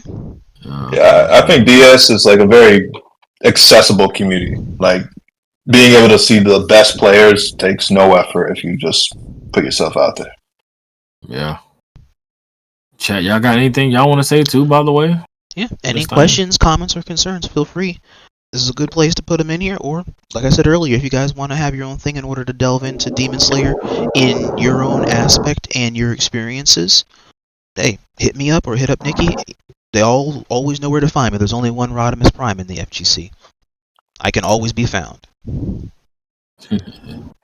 Oh, I gotta put a profile pic up. My soul. I'll do that later. Yeah, dude, it's all good, man. I didn't do it, go to Discover. Okay. Discover. Click Sweep.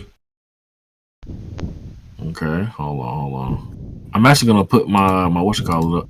Dang, they're gonna see everything. I can't. No. Okay, I got. You said Sweep? Yeah, click Sweep and you should see 3 random names pop up. Tandemonium, BLK, The Shape, Savoir Zombie. I got 2 of them. Who should I pick? The 61% match, the 59% match, or? So with the matching percentage, we're actually working on making that even like more accurate. But at this point, you can pick any one of those. Any one of them? Yeah, and your channel will raid automatically in like 10 seconds. For real? Oh yeah, no, bro. So the percentage don't matter. It can be any of these. The percentage will matter in the future. For right now, it's just like who you want to pick. You can click on their name to actually see their channels if you want to. Okay, I'm gonna send it to this. That's my guy. Let me see. And we're rating. Yeah. They rated? They rated? Nah, we're in the process of rating. It's gonna take probably like 3 minutes or 2 minutes. Oh, 3 minutes. Okay. Let me go on ahead and rate him too. Oh, what's the name? The Savoir Zombie. Savoir Zombie. Let me know when it works. Oh, wait a minute. That sounds super familiar. Is he playing an anime game? Yeah, My Hero Ultra Rumble. Oh, that's my G. Oh, I didn't know you guys knew him. I used to collab a tournament with that dude back in 2020 back on Fighters. Oh, super chill dude. W stream indeed.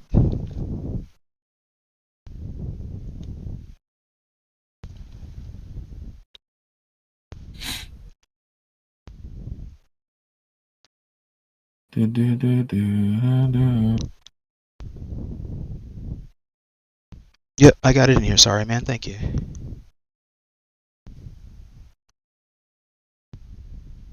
Alright, it's rated for me, unless you already rated. Did it rate it? Okay, cool. I think it's rated. Okay. So I can stream, I'm good? Yep. Wait. 5 seconds more. I think that should be perfectly fine after that. All right, but Yeah, there chat, we thank go. you for tuning in as always. We'll see you in the next episode of The Space Bridge and seeing where the journey takes me. Till then, Alright, till awesome. all are one. Alright, ended that. Cool. Alright. That one I'm at.